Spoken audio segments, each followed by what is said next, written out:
नमस्कार, आप सभी को तिब्बत इस सप्ताह में स्वागत है। मैं तेंजिन पेल्जोर। इस सप्ताह का मुख्य समाचार। परम पावन दलाई लामा जी का दिल्ली और मथुरा का दौरा। चीन द्वारा तिब्बत के नावा क्षेत्र में परम पावन दलाई लामा जी के फोटो रखने पर नई पाबंदी। केंद्र तिब्बती प्रशासन के सिक्योंग डॉक्टर लोब्संग सांगे ने भारत तिब्बत सहयोग मंच द्वारा आयोजित तिब्बत कैलाश मानसरोवर मुक्ति जन सम्मेलन को संबोधित किया। संयुक्त राष्ट्र मानवाधिकार परिषद के 42वें सत्र के दौरान 4 सदस्य देशों ने तिब्बत की परिस्थितियों पर जताई चिंता।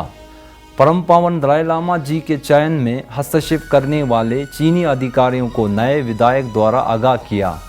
तिब्बती लोक सेवा आयोग द्वारा आयोजित केंद्र तिब्बती प्रशासन के अधिकारियों को प्रशिक्षण। इस सप्ताह के विस्तृत समाचार इस प्रकार से है। परम पावन दलाई लामा जी ने नई दिल्ली की यात्रा के दौरान श्री राम विद्यालय में 50 विभिन्न स्कूलों के 2300 से अधिक छात्रों तथा शिक्षकों को दिल और दिमाग को शिक्षित करने विषय पर संबोधित किया। ये कार्यक्रम भारतीय शास्त्रीय संगीत और संस्कृति के संवर्धन में युवा समाज स्पीक मेके द्वारा आयोजित किया गया था। परम पावन दलाई लामा जी ने अपने संबोधन में कहा कि सभा में उपस्थित छात्र 21वीं सदी के सच्ची पीढ़ी है, जो ये दर्शाता है कि वह परिवर्तन के उत्प्रेरक है। एक खुशहाल और संकट रहित भविष्य की संभावना युवा पीढ़ी के क्षमता पर निर्भर करती है। आगे परम पावन दलाई लामा जी ने भारत को एकता का अद्भुत उदाहरण बताया। उन्होंने भारत में विविधता में एकता और सद्भाव का सम्मान और प्रशंसा व्यक्त की। परम पावन दलाई लामा जी ने भारत का उदाहरण देते हुए कहा कि भारत में दुनिया का नेतृत्व करने की क्षमता है। परम पावन दलाई लामा जी ने प्राचीन भारतीय ज्ञान की प्रशंसा करते हुए खुद को उसी ज्ञान का अनुयायी बताया। उन्होंने कहा कि आधुनिक शिक्षा अकेले नकारात्मक भावनाओं का मुकाबला करने के लिए पर्याप्त नहीं है, लेकिन प्राचीन भारतीय ज्ञान को आधुनिक शिक्षा से जोड़ देने पर यह संभव है। All destructive emotion based on ignorance, narrow-minded, short-sighted. All the positive emotions such as karuna, full of reason. So for temporary destructive emotion, very powerful, but think more, then no sound basis. The positive emotion sound basis, so we can continuously increase like that. 22 सितंबर को परम पावन दलाई लामा जी ने मथुरा के कर्शनी आश्रम में संतों और भक्तों को संबोधित किया। आश्रम प्रवास के दौरान परम पावन ने गुरु पूजा में भाग लिया, जिसे मंदिर के पुजारियों द्वारा स्वामी कृष्ण गुरु शरणानंद जी महाराज के नेतृत्व में संपन्न किया गया।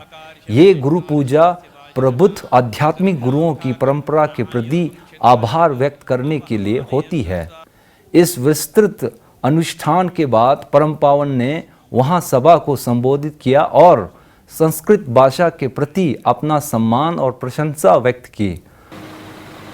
So one of my teacher who knows Sanskrit very well, he once told me the style of like Nagarjuna's Madhyamika Mulakarika, the style, Sanskrit style, excellent, top scholar. And similarly, Dharmakirti's Parmana Vattika Karika, these the Sanskrit style, Sanskrit, he says, top, sort of, or say quality, like that. So this language, I think, since many ancient Indian thought expressed in this language. So this language, I feel, something very sacred and wonderful. उन्होंने कहा कि भारत का विशाल और समुद्र प्राचीन दर्शन विशेष रूप से संख्या दर्शन संस्कृत में निबद्ध है। परम पावन दलाई लामा जी ने संस्कृत में विस्तृत प्रार्थना के लिए विद्वानों को धन्यवाद देते हुए बताया कि तिब्बत में 5 प्रमुख विषयों का अध्ययन संस्कृत में किया जाता है। प्राचीन भारतीय परंपरा विशेषकर नालंदा परंपरा पर बोलते हुए परम पावन दलाई लामा ने निर्दिष्ट किया कि अहिंसा और करुणा की अवधारणा प्राचीन भारतीय ज्ञान द्वारा प्रदान किए गए मौलिक संदेश का निर्माण करती है, जिसकी समकालीन दुनिया में भी प्रासंगिकता है। परम पावन दलाई लामा ने कहा, भारतीय परंपरा का संरक्षण सिर्फ भारत के हित के लिए नहीं है बल्कि पूरे विश्व के लिए है। परम पावन दलाई लामा जी की सप्ताह भर का सफल दौरे के बाद 26 सितंबर को धर्मशाला में वापसी हुआ। तिब्बत के भीतर पश्चिमी चीन के सिचुआन प्रांत की पुलिस ने दलाई लामा जी के तस्वीरों को खोजने और नष्ट करने के लिए एक नया अभियान शुरू किया है, जिसके तहत तिब्बत के धर्मगुरु परम पावन दलाई लामा जी का चित्र की तलाश में तिब्बतियों की घरों पर छापा मारा जा रहा है। सूत्रों के अनुसार ये छापे हाल ही में सिचुआन के नाबा तिब्बती स्वायत्त प्रांत में जामथांग काउंटी के कई क्षेत्रों में किए गए थे। सूत्रों ने यह भी बताया कि चीन ने चेतावनी दी है कि तस्वीरें रखने वाले को सरकारी आदेशों का पालन नहीं करने पर गंभीर परिणाम भुगतने होंगे। चीनी अधिकारियों तिब्बतियों का हर प्रकार के राजनीतिक समाचार और सूचनाओं से वंचित किया जा रहा है और किसी भी हालत में स्थानीय खबर को बाहर लीक होने से रोका जा रहा है।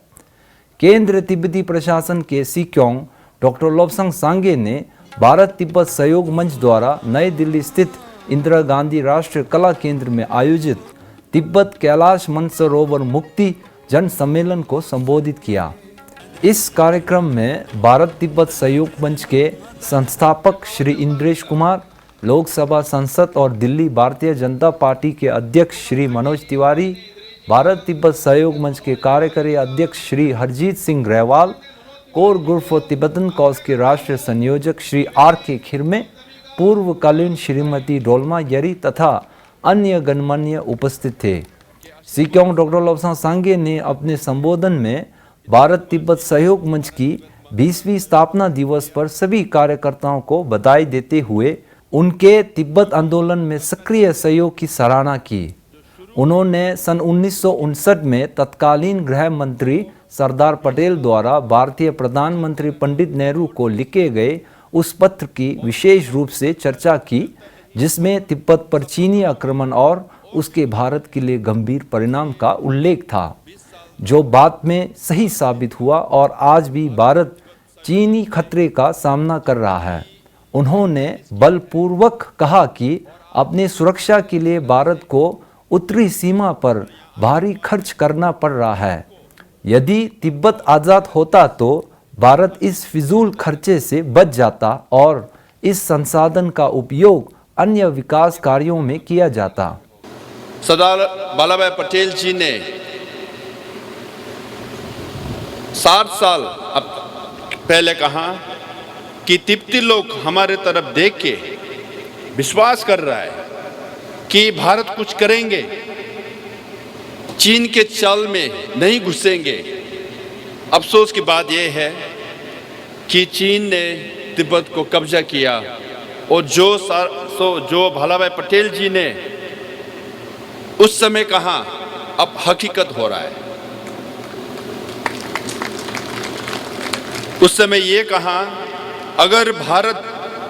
अगर तिब्बत चीन के कब्जा में आ जाएंगे तो भारत का स्वतंत्र और Bharat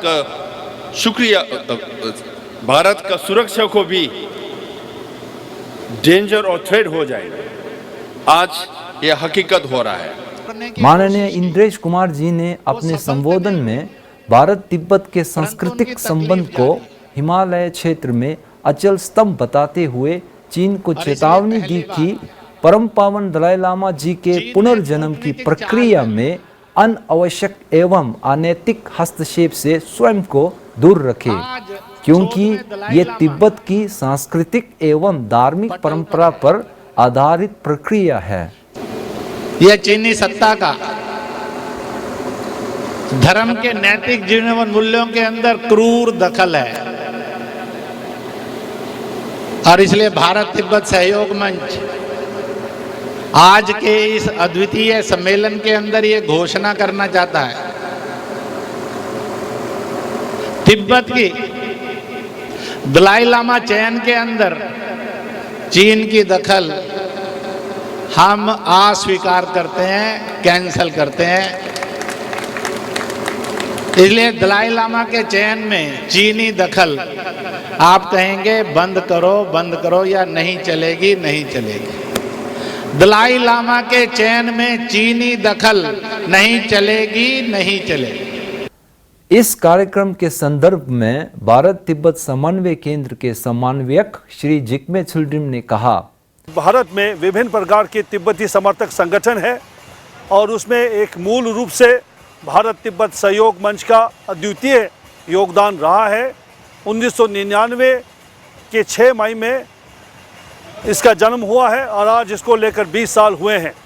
It is one of the organizations by the Indians to support the Tibetan cause.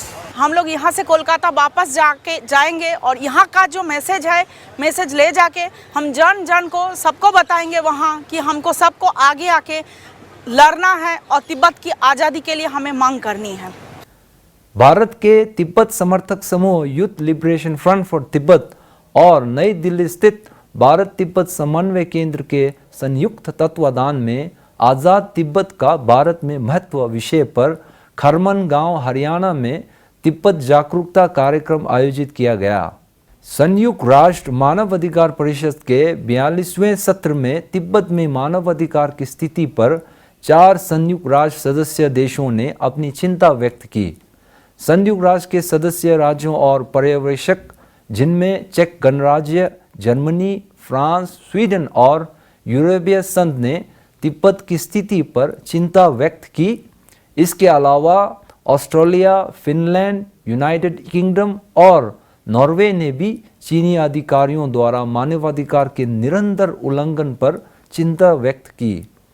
अपने बयान में चेक गणराज्य के प्रतिनिधि ने कहा कि चीन की आर्थिक उपलब्धि के अपने दावे के बावजूद मानवाधिकार, लोकतंत्र और कानून के शासन में असफल हुए हैं। तिब्बत के समर्थन में द्विदलीय अमेरिकी कांग्रेस ने एक नए विधेयक पेश किए गए, जिसमें चीनी अधिकारियों को परम पावन दलाई लामा जी के चयन में हस्तक्षेप तथा अमेरिका में प्रवेश करने से प्रतिबंधों से आगाह किया गया है। तिब्बती नीति और समर्थन अधिनियम 2019 को चीन पर अमेरिकी कांग्रेस कार्यकारी आयोग के अध्यक्ष प्रतिनिधि जेम्स मैकगोवन द्वारा 13 सितंबर को सदन में पेश किया गया था और आयोग के उप अध्यक्ष सांसद मार्को रूपियो द्वारा परिचय प्रस्तुत किया जाएगा। संवाददाता सम्मेलन को संबोधित करते हुए 26 सितंबर को सिक्योंग डॉक्टर लोब्सांग संघे ने केंद्र तिब्बती प्रशासन और तिब्बती लोगों की ओर से चीन पर कांग्रेस कार्यकारी आयोग के अध्यक्ष और सभी सह प्रयोजकों को तिब्बत नीति और समर्थन अधिनियम 2019 को पेश करने के लिए आभार व्यक्त किया।